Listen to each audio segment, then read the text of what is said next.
Hey, I have always thought that most subjects are n times simpler than how they are projected, how they are approached.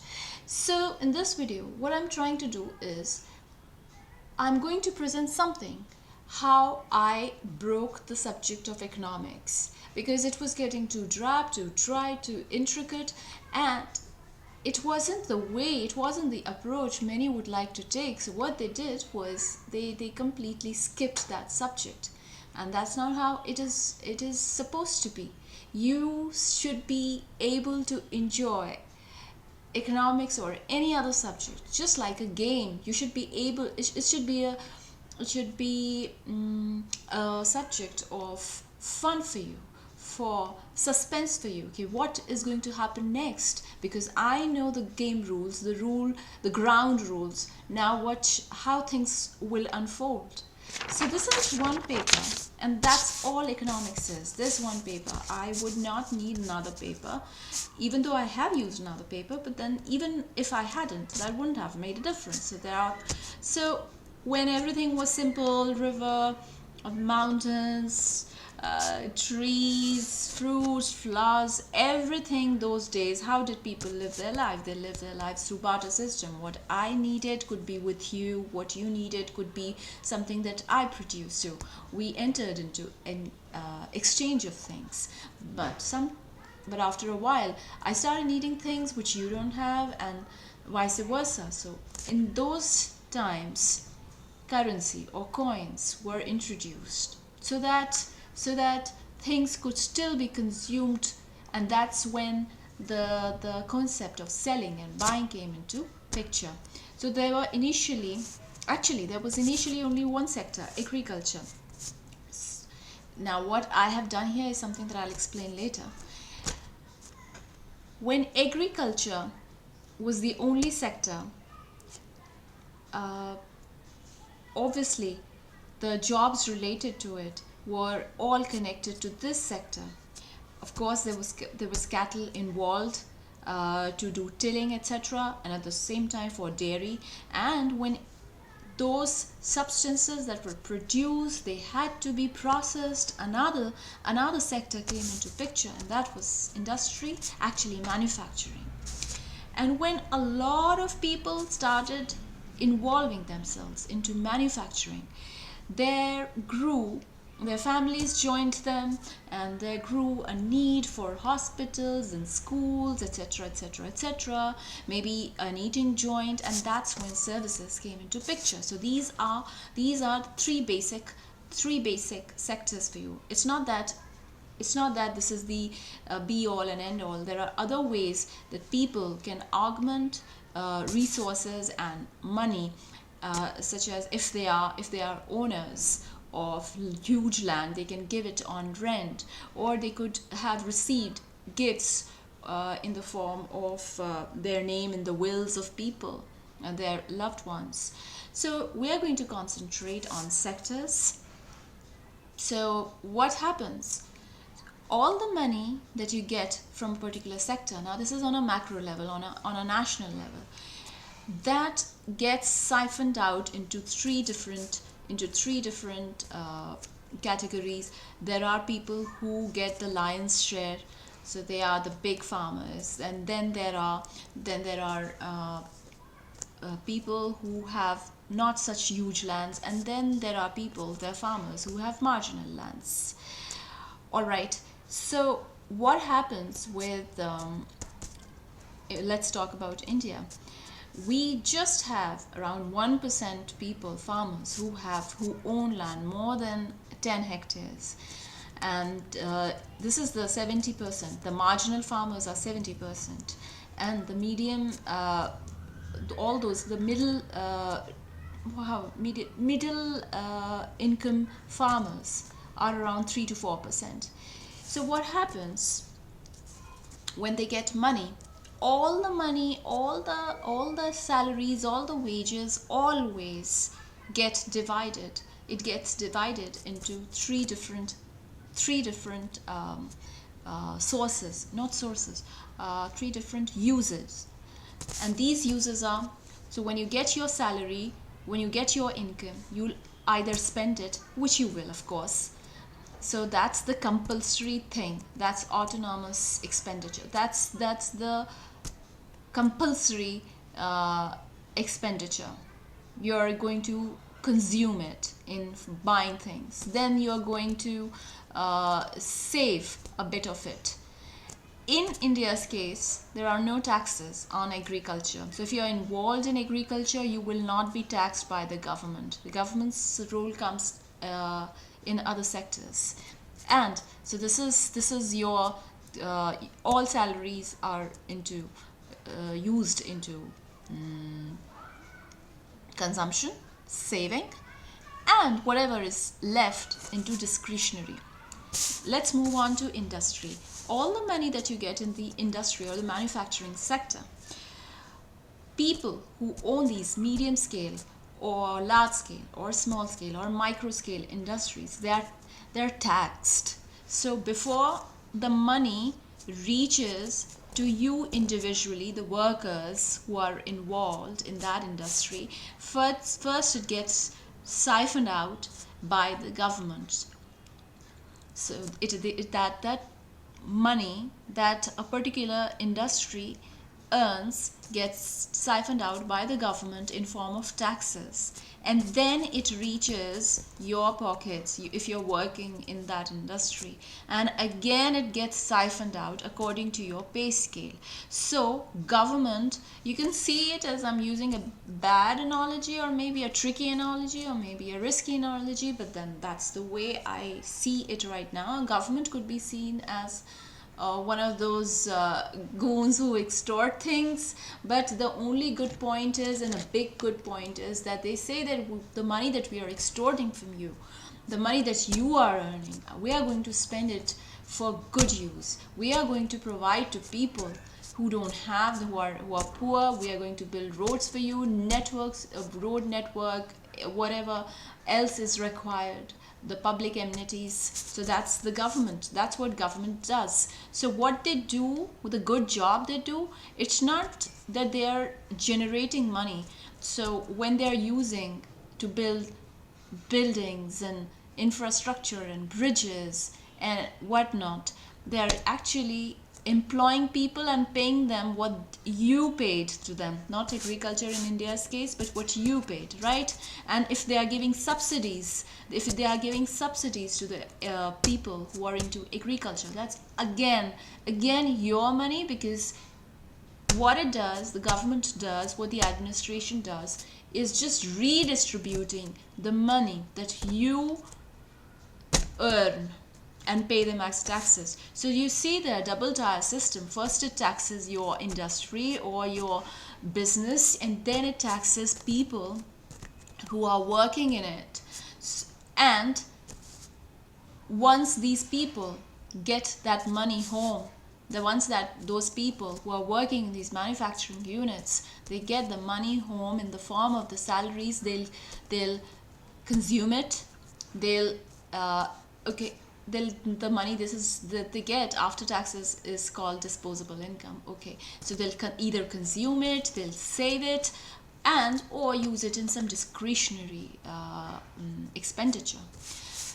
The same happens with services, the service sector, financial services, your banks, your hospitals and hotels, schools, colleges, everything. And again, two-tier way of getting money from people. So this is how it works. Okay. So in India's case, the government takes about 30 to 35% taxes from personal incomes, and from corporates it depends on the scale that you're operating at. So it varies between 17% to 35%.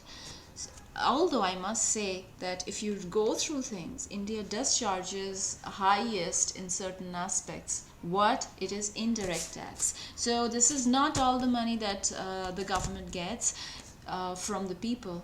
It also gets money from them indirectly. So they tell you, we are taking your direct taxes, we've taken a part of your salary, but they also take indirect taxes, that is the things that you buy in the market, they take a part of it in the form of GST. And then there is state, not just the center, there is state that is levying taxes on goods and service, and the famous, the GST, the goods and services tax. So one's charged at the center level, one's charged at the state level, and there are 4 states like Madhya Pradesh, Kerala, Karnataka, Rajasthan. They charge the highest taxes. It's over 30%. So it's just not the center levying tax on you, it's also the state that you're staying in is that's also charging taxes from you, and that's a part of the indirect tax that you give to the government. Now what happens when somebody takes money from you, saying that they will build a good fiscal they'll have good fiscal policy, they'll do good fiscal planning, and this is what it is. So they're actually sevak. It's not just that when the PM said we are going to be your sevak, or people working under you, it's not that he used an amusing term. They are paid by us to do certain things, and when you have a worker who you have employed, that worker must work well. And that's why you see, after since they get hefty salaries from each one of us, they come after every 5 years asking for more term, asking for a job for 5 more years. So you give them job according to their performance. Okay, so this was the direct and the indirect tax.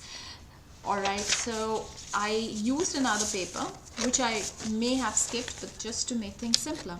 So it taxes